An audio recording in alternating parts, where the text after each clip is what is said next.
our team be effective. And the only way to do that is culture. It's optimizing organizational culture. So let's talk about what the problem is. Our best efforts, all of the work, all of the strategy, all the 2-hour team building and the foosball and the let's buy everybody lunch. The problem is the best effort gets us here, where we have the nice people, the passive people being complacent, happy where they are, and enable poor behavior. Believe it or not, even the nice people cause trouble. They give false accolades, false positives, saying things are great when they're not. That's called cordial hypocrisy, which we'll talk about later. Caretaking, oh, you poor thing, I'm sorry, you're overworked, I'll take work away from you, when that's their job. Covering up mistakes, not talking about mistakes. This is not nice at all. It's actually passive defensive. Then we've got the people who are agitated by this, and they're imposing and imitating and intimidating. They are aggressive defensive. Their anger instills fear and division and us against them. They cause anxiety because when bad things happen, they're not calm when bad things happen. They're aggressive. And so you have these opposing forces that cause entanglement. And when people are entangled, when they're arguing, when they're fighting, when they're defending, when they're waiting to be told or hoping nobody knows that they're not doing their job, it causes people to chase the market, constrains the strategies, and by the way, this is what leads to massive layoffs during recession. Because we overhired thinking we needed more people, and then found out that, wait a second, we've got performance issues. We've got issues that we're not dealing with. And so then when a recession comes, we clean house again. We can prevent this if we're smart, if we're bright, if we're on top of it. How we prevent it is we eliminate VUCA, volatility, uncertainty, chaos, complexity, confusion, and ambiguity. This is what gets in the way of my strategies, my vision as a leader, your strategies, your vision as a leader. This is what gets in the way of getting work done. Things are over complex, they're uncertain, people aren't sure who's doing what, there's no communication, there's meetings happening, but real conversation and truth is not being told in those meetings. We're covering up, or we're getting aggressive, or we're stepping in and doing people's work for them.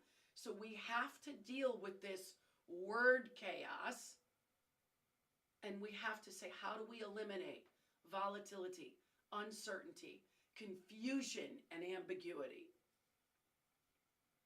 And where it begins is a commitment to transformation. And out of all the transformational work that I've done, which is really over 25 years, the best visual I've ever seen is from a company called the Hoffman Process. And this is the cycle of transformation. It begins with self-awareness. Now, if you're on this webinar, you've been invited by us, so you've either had an opportunity to take a leadership assessment, or you will have an opportunity in a follow-up to take a leadership assessment. But the lowest score globally we find in the leadership assessment that we and over 10,000 people like me utilize for organizations is self-awareness. It's the lowest score. What this means is people are unaware of their impact. They're unclear that they are having an impact on others in the workspace, whether it's positive or negative. So awareness is the key to the beginning of the cycle of transformation. Self-awareness, group awareness at every level. Then there's expression. What is happening in the organization that's not working? We need to speak it.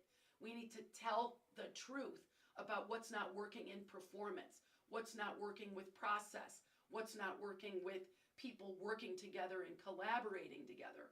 We need to we need to express that. And then we need to first forgive. We're just giving you a little dance show here. We need to first forgive ourselves for our role in the matter of ineffectiveness, for our role in the matter of not delivering at the level we need to deliver, not being responsible, not owning our role. And then we need to forgive others.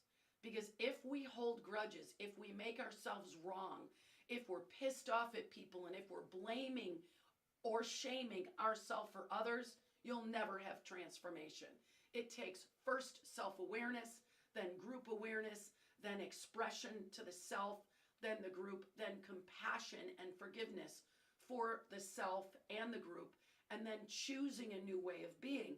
This is where people create their noble cause, their core values from this place. If you don't do the work, on the cycle to get here, any values you create, any noble cause you create will be like putting whipped cream on a poo-poo pie, because you will not be telling the truth about what's not working.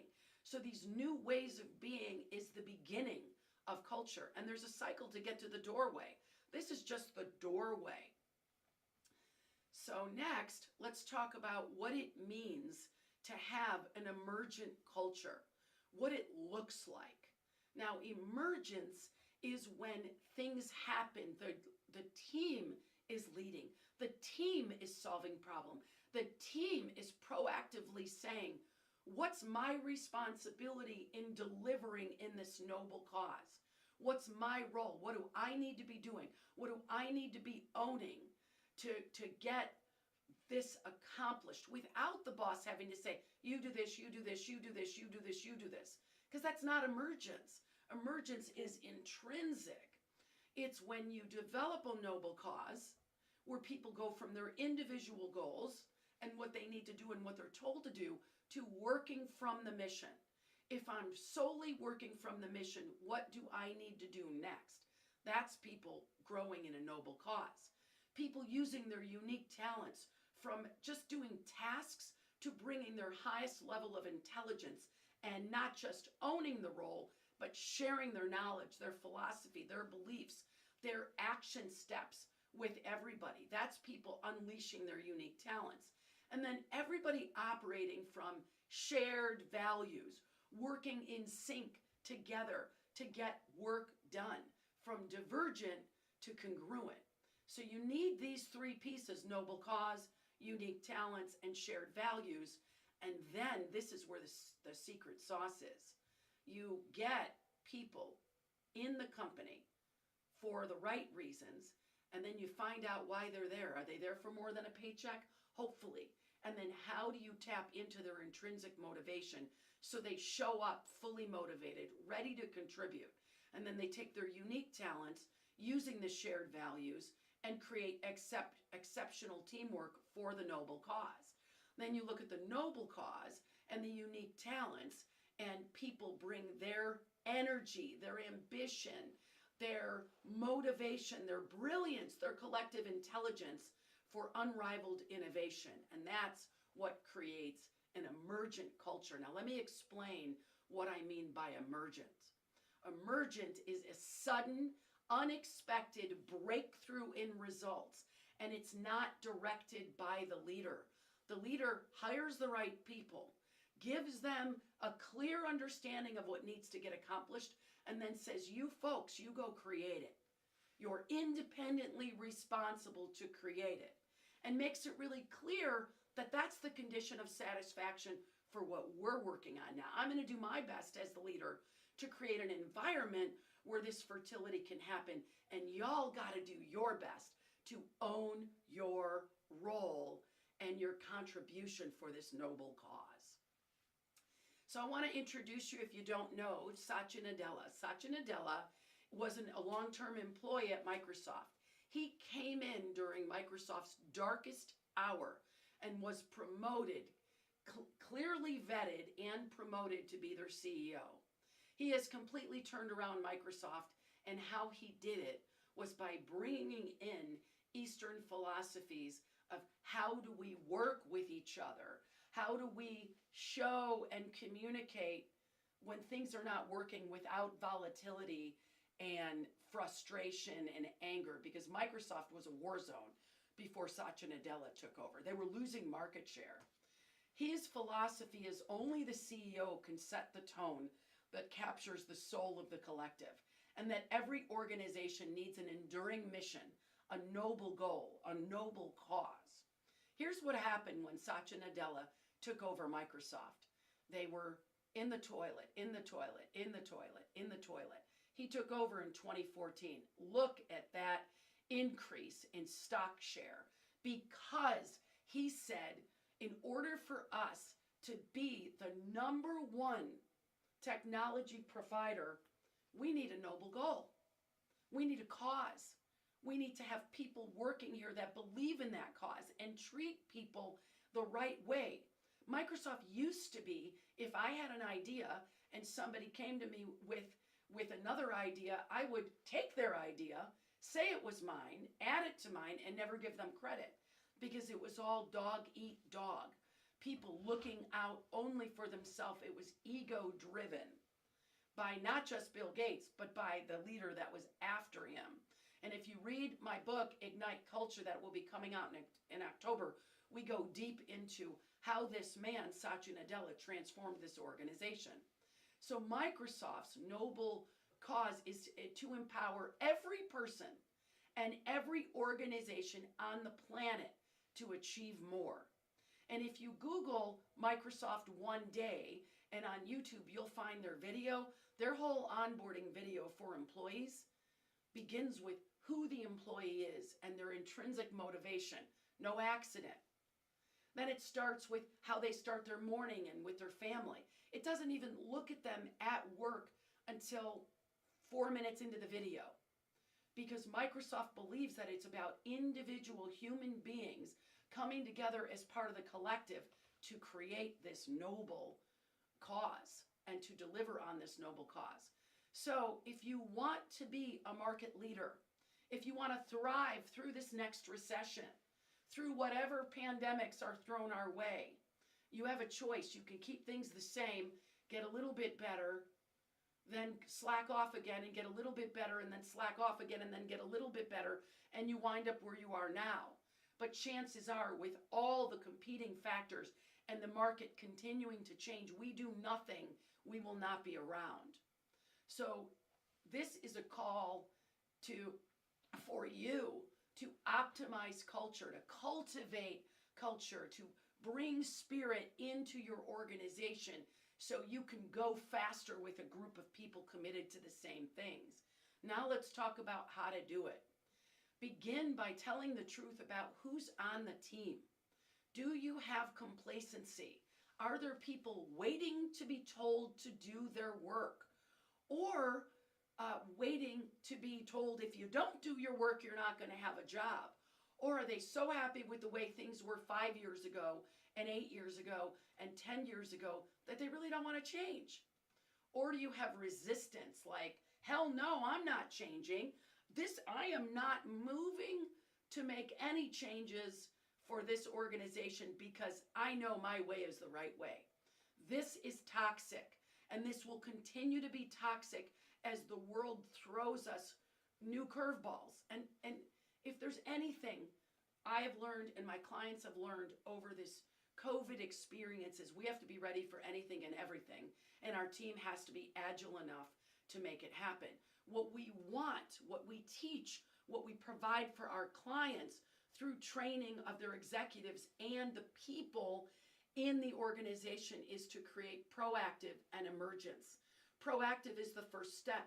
This is where people move from complacency, waiting to be told what to do, or tasks, or waiting to be pushed, to, no, I'm taking lead because I'm a leader. Everybody's a leader. Everybody's proactive. Everybody looks at what can I do to make this organization better? What can I do to contribute to the noble cause? And then to move into collaboration, innovation, and motivation, which is emergence. We're not saying every person in the organization needs to be here in both places in emergence, but gosh, you got to get at least 30% of your people in proactivity. And if you're a small company, you can't afford not to have everybody in proactivity. If you're a small company, complacent people will kill the business. I promise you, because for every dollar you're spending on that payroll, you ought to be getting times 5 back in new ideas, in improvements, in self-generated work. That's how you become a market leader. You are the sum of the system. So what is important to do is expand your capacity to see the system, not just Mary or John or Billy, but to see the whole system. Now, when I show this graphic, what I tell people is if it's just two people in a conversation, you have a chance of having 4 missed opportunities for understanding and delivery of communication. If you have 10, you have an opportunity for 100 miscommunications in listening and in speaking. So for however big your company is, multiply it, square it, and that's how many breakdowns in communication happen. It's not always just performance, it's communication, it's listening, it's delivery, it's incomplete communication, it's lack of follow-up. All of these things impact the human system, and when you look at your system as a human system, it allows you to see the system as a whole and what the system needs to become a healthy, intentional, high-performance human system. In culture work that actually works, it's done at the system level. And it begins at the executive team, always begins at the top, then it's the next rung, and then it's the culture samurais, the people committed to being the culture task force in the organization. In my book, I talk about get 10%. If you can get 10%, you're on your way. What you really want is that 10% to get another 10%, and then that 20% to get another 10%. So 30% will take you where you want to go, and then you'll have to start removing toxicity all along the way, because toxicity, for every one toxic person, they will take out 5. So it's about expanding your capacity to see the whole, understanding what a human system is. And we do that through the 7 levels of personal, group, and organizational effectiveness. I'm a distributor and a licensed provider from an organization called Be Above Leadership. They teach teachers, and we work in these 7 levels. These are energy levels or levels of consciousness. Energy is always more powerful than matter. The energy of how people are feeling sets the tone for the organization. If the energy is lackadaisical, complacent, casual, I'll get to it when I get to it, you're going to have an organization that doesn't perform very well. If the energy is anger, frustration, agitation, you're going to have an organization who's very clunky in getting work done, and you're going to have way too many people on your payroll because the angry people will step over the passive people, and then you'll be paying 2 people to do the same job, and you don't want to do that. So let's talk about the 7 levels of effectiveness. The lowest level of effectiveness is actually ineffectiveness, and that's hopelessness. This is when people are in despair. They've given up believing things will ever get better. And then there's fear. There's this underlying concern of anxiety, of people protecting themselves, covering things up, worried, waiting for the next shoe to drop. When we are in fear and hopelessness, the adrenaline and the cortisol are taking over our real thinking, and we can't access our highest level of intelligence. You can sense an organization in fear by walking around, smelling it out, asking a few questions, seeing how many risks are being taken, seeing how many improvements are happening. And then there's frustration. Now, frustration is the highest level of ineffectiveness, but it's still ineffective. Frustration is ineffective because, like I said, the angry ones are stepping over the ones not getting the work done and doing it themselves. So it creates even more division. And it's tough. And in frustration, we still have we still have cortisol, adrenaline, norepinephrine running through our brain. And all we can see is the one thing that's not working. So we don't acknowledge people.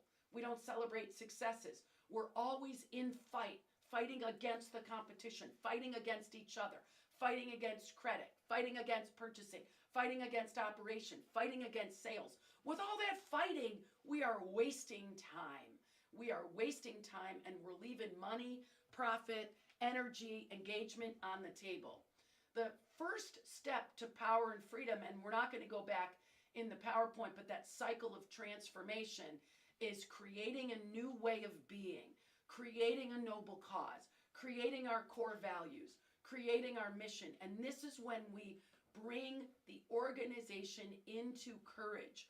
Courage is a belief in something that's possible, a belief in something that even though you don't have any evidence it could happen, you believe it will be true. Once you're encouraged, your executive team, and then the next level, and then the entire organization is nurtured and believing in this powerful place that you want to take them. Then engagement's possible when people are leaning in and bringing their whole self to work and owning their role and taking initiative and doing even more than is on their to-do list because it needs to be done. Then you've got innovation possible when we release our personal agendas, our silos, and we're working together in service of the big picture. And maybe then you've got synchronicity, which is when everybody is working in sync. Lots more to talk about with the 7 levels in other webinars. It's a great barometer. So it all begins with a noble cause and a vision. Your noble cause cannot be, I want to make more money. The noble cause can't be to be better than the competition. The noble cause has to be something that pulls people in, that taps into their heart, their head, and their gut, and they say, I want to be there. Keen Alignment's noble cause is to forever liberate the human spirit at work. The only people who would be interested in that is people that want to liberate their own human spirit and people that want to be catalysts and change agents for that noble cause. So your noble cause has to be inspiring. It has to be engaging, and it has to be big. Something like that will take forever to do, like Microsoft, to empower all people on the planet to be more productive. So next is taking that intentional vision and or mission and your organizational values and build it into a people strategy. How will you elevate the human system? How will you wake people up to what's possible? How will you optimize people and tap into their intrinsic motivation and get them working together? How will you help people be self-actualized at work? Hey, if you work at this company, you're going to grow, you're going to be pulled to be the best person you can be. You're going to be held accountable for being extraordinary. You're going to own your role. And you, in your role, are going to work with all these other folks. And together, you're going to tap into your collective intelligence and help us achieve our noble cause. So you need to look at the entire cycle of employment. How you're hiring, how you're onboarding, how you're bringing people in, how you're training them. Are you developing them as leaders? Leadership development is one of the most important parts of creating a high-performance organizational culture, because how the leaders go is how the folks go in the organization. And there's this level of leadership. This is our model that we work with Coaches Training Institute, Coactive Training Institute.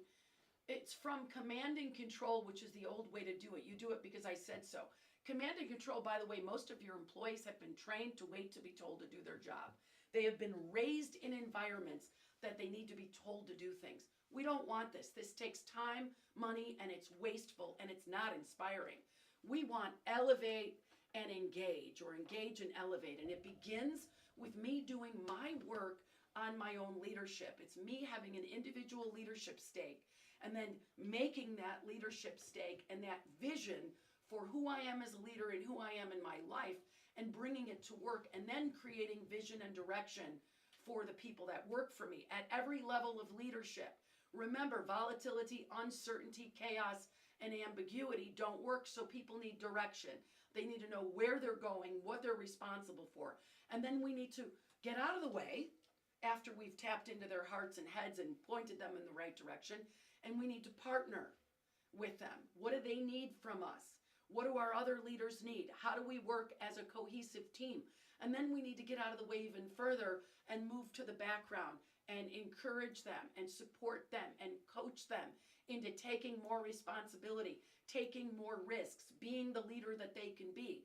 And then we need to actually even move further outside and start to use what we're seeing, what we're smelling, what we're hearing, what we're learning, and even tap into our own intuition and create innovative solutions. So the new model for leadership is engage and elevate, and it always begins with you. And the top driver to everything I've talked about is trust. Trust is a force multiplier. So let's talk about what trust is not. Trust is not having a set of core values and then not living by them, or only holding the lower level people responsible for living those core values and even firing them and writing them up, but not holding the executive team responsible for those core values. Trust is doing what you say you're going to do. I take this job. I wed this job. I take a paycheck for this job. I deliver on what I say I'm going to do. As a leader, we're going in this direction. Stay in that direction unless you publicly declare that you're making a change and why you're making the change. If you have one-on-ones with people, keep them. If you tell people, I'm going to onboard you, I'm going to trade you, I'm going to work side by side with you, do what you say. All we have in this life is our relationship with our word, and our relationship with word is our intrinsic integrity, and that drives trust. When you promise to do something and you don't do it, you erode trust with your colleagues, with your bosses, and with each other. So there's three kinds, then there's strategic anchors. These anchors help people build trust. Southwest Airlines has 3 strategic anchors. These are how decisions are made in the workplace. At Southwest Airlines, keep fare prices low, create loyal customers, make sure the planes are on time. These 3 anchors help all employees at all levels make independent decisions, know what to do next. If you want people to think for themselves, have intrinsic motivation, tap into their collective intelligence, take risks, and be an emergent culture, you've got to give them decision-making framework, and anchors do this. Next is values. Tell the truth. Are your core values aspirational? Like someday maybe we'll be high achievement organization, or are they inspirational? We are a high achievement organization. We celebrate high achievement. We eradicate poor achievement. We talk about poor performance. We have consequences for poor performance. We celebrate success. We celebrate milestones. We set good goals. There is a big difference between doing what you say in your values and hoping that someday you'll be good enough to have those values. You might justify as a leader, well, we're not those values yet, but we want to be. But what your employees are going to see is you guys aren't who you say you are. You say these are your values, but you don't walk your talk. So we have to tell the truth about aspirational versus inspirational. Inspirational is when our employees see us walking our talk. Aspirational is when they see us wishing and hoping and praying for something that just isn't true. And it breeds lack of trust. So there's 3 levels of trust. There's simple trust. I trust, I'm a 4-year-old and I trust my mom and dad. Or I trust that I can walk down the street with my dog and there's not going to be an armed robbery. That's simple trust. Now, I know when I say that these days, you guys are probably like, well, you can't always trust walking down the street. But we used to be able to trust, simple trust more. Then there's blind trust. You meet someone you fall aimlessly in love and, you give them your checkbook. Or you hire someone and they say, I'm going to do all these things, and you never check on them. That's blind trust. Authentic trust is reciprocal. I say I'm going to do something. We talk about it. We check in when it's done. We celebrate success and we close the loop. Authentic trust is I can say to you, hey, I'm disappointed that you didn't do what you said. I'm frustrated that I have to keep reminding you to do your job. Or I'm confused. You told me that this was my responsibility, but then you told 3 other people to do it. So it goes back and forth, top, bottom, side, side. Authentic trust is telling the truth about what's working and not working and letting people know where they stand. Far too often, I hear that somebody is replacing someone on the executive team, and everybody else on the executive team knows it, but the executive that's being replaced. That's not authentic trust, and what that does is that builds lack of trust between everybody else on the executive team. If you're listening to this and you're an executive and you got problems with your other executives, don't talk about it among them. Talk about it with your coach. Talk about it with your with your spiritual guide. Talk about it with your partner, but don't talk about it with each other. Authentic trust is based on doing what you say. It's based on confidentiality. It's based on collaboration. And it's based on closing the loop and keeping agreements. Last thing about trust, cordial hypocrisy, going into a meeting, everybody agreeing, we're going to do this, yeah, and we're in, and then leaving the meeting and having the meeting after the meeting, and bad-mouthing somebody or gossiping leads to cordial hypocrisy. Everybody says yes, but what they really mean is no. And this is the biggest barrier to high performance in any organization, and it happens at most companies. So, leading the way for transformation. Let's just recap what we talked about. What will it take to be a market leader? What's it going to take from you? What's it going to take from every person listening to this? What's it going to take from our goals to our strategy, to our implementation, to how we deal with our human system? What is emergent culture? It's when you bring a noble cause together with knowledge and intrinsic talent from people, and then you all share beliefs, values, and you operate together, and you do it in sync. And the boss doesn't have to tell everybody what to do. That's emergent culture. People are free to co-create with each other. Tapping into the energy of the collective, this is about innovation. This is bringing all that talent together and that intrinsic motivation together and having people solve problems. Making trust a multiplier. I'll keep it simple. Do what you say you're going to do. And if you can't, clean it up early and often. Hold each other accountable in a kind, compassionate way. People will screw up. They'll screw up a lot. Have humility, forgiveness, and have agreements that we're not going to do the same mistake twice or 3 times. And then learn to lead for the 21st century. Really focus on that leader within, developing that leader within, developing self-esteem, developing self-belief.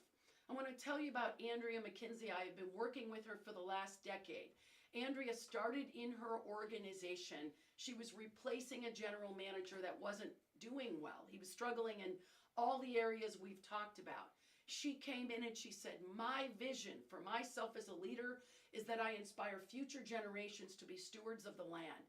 Andrea has built an organization from 5 to 50 people. She has a complete management team. She invests in that management team. They're all continually working on their self, and she includes the head of HR in that leadership team training because the head of HR is the conduit for culture. Andrea's done remarkable things. Check out Santa Clara Valley Open Space Authority. They are saving the planet 1 acre at a time. So we invite you to take the first step of being a culture samurai. We have a year-long program and we're launching it on 9/23. We have a program called Ignite Your Power. It's a 2.5-day deep immersion leadership training in Sonoma, California.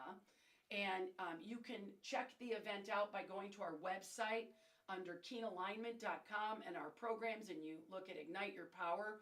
But you can also just click on this link. Vivian's going to put it in the chat box and check it out. We are giving a discount code if you register today, $200 off. If you want to send 4 or more people, you can contact Lynee, Lynee, at Keen Alignment, and she will give you a corporate discount.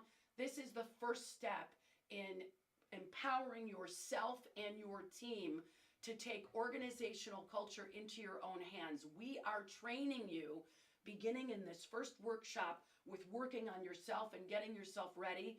Then there's a second one about elevating leadership for others. And then there's a third one about advancing culture.